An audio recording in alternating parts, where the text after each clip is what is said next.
to suddenly get 5,000 views really kind of was amazing and also quite terrifying at the same time. Thank you if you're a newbie and you're following. This is the second video after getting 5,000 views on a video, but it's not about Ren. My first video was talking about a rabbit hole that I was going down of watching Ren reaction videos, and I seem to have like a huge number of people come in from the Ren community who were totally amazing. The comments have been fantastic. I've spent all day reading and responding to them. And I know what the advice is for me from other YouTubers. And also the suggestions from the comments are, why don't you do a Ren reaction video? Why don't you talk about this more? And I was hesitating. The first day I hesitated and I made an excuse and was reading the comments. The second day this morning, I got my makeup on in the morning and then I thought I will record something, but I hesitated again. Firstly, I was enjoying reading the comments and wanted to do that. Secondly, I then crashed health-wise and had to take a break. But I think that was the best thing to happen for me because it gave me time to stop and take a breath and come to a decision about what do I want to do going forward for the channel. And there is a huge part of me that wants people to like me, and if I say nice things about Ren, they like me. That's great. I really want to do that. The advice is to do more about Ren. I do more about Ren. But that's not why I started the channel. The channel was for me to feel that I was fully self-expressed. And as part of this process today, I saw a video about how to get more subscribers on YouTube, and it was only 9 minutes long, so I hit play. And one of his recommendations was, you need to make outlier videos. And my ears pricked up and I thought, outlier videos, that sounds great. Do odd topics that nobody knows whether they'll work or not. That's what I thought outlier videos was. And then I kept listening, and what he meant by outlier videos was that it had been way more successful as a video on somebody's channel than the number of subscribers. So if that channel had 10,000 subscribers, that video had had 1 million. And so it was an outlier in terms of performance. And my little heart sank. I just thought, oh, I didn't want outlier to mean that. I wanted it to mean I could play and do different things, because that's about being fully self-expressed, isn't it? That's, for me, it's this whole creator journey. That's what I'm talking about putting feelings into words. And I feel like, isn't that what Ren's work is about? I would never have made the video that I did 2 days ago if I was trying to please a certain group of people that I thought my audience was. I wouldn't have spoken about that. I hesitated to share that video.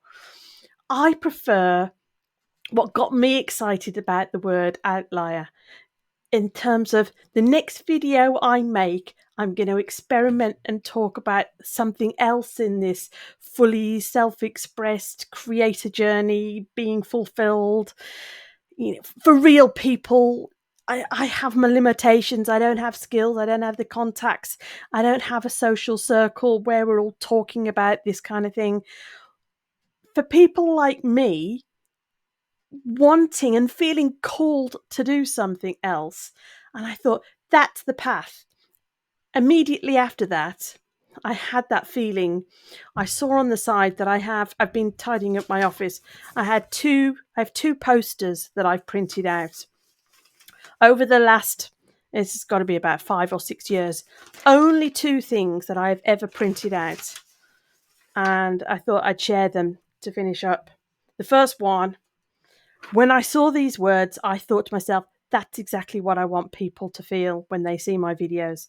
I don't know whether this is going to come back to front and everything. I can't remember how the video shots work. Anyway, that's it. It says, That's such a relief you think like that. But I was thinking, lately, that's such a relief you said it. And I can connect to those words. That's such a relief you think like that. That feeling when somebody says something and you say, oh, me too, I feel like that too. And then you get that connection. So that's my number one poster. And my number two poster is apparently from Alice in Wonderland. I don't know if you can see it. It says, "This is my dream. I'll decide where it goes from here. This is my dream. I'll decide where it goes from here." I hope that if you're a Ren fan, you're encouraged or curious as to see where this goes. I hope you see that me being a fan of Ren isn't because I'm a fan of him as somebody who does that particular style of music. I'm a fan of the creativity and the expression and taking a chance and doing something different. And I don't look at him as somebody who follows the rules and jumps on a trend and says, I'm going to maximize my followers and my subscribers. I mean, maybe privately he does stuff like that. I just don't feel that from his work. So I have held off. I am curious about doing some sort of Ren reaction videos, but I couldn't make that the next video. I had to stop and talk about creativity rather than doing something that I felt was manipulative or trying to capture this again. As I say, there's always that second video. You have lots of followers. It's super exciting. This is the second video. I've now got it done. I'm very happy that I've hit record. I've got it done. Oh, I was just looking at my mic. Did you see that? I was just thinking, oh my goodness, did I turn the microphone on? That's how new I am at this. Thank you to everybody that has left the comments or has added to the subscribers. And I know there's people been sharing the videos too. Thank you so much. There is so much information in the comments that I want to talk about. But like I say, I felt like I had to make a break and say, my dream, I'm going to say where it goes to next. I'm really keen on doing my definition of outliers and talking about things that it feels like a risk and experiment to me. So thank you. And I'm going to be still reading and replying to comments. Take care. Bye.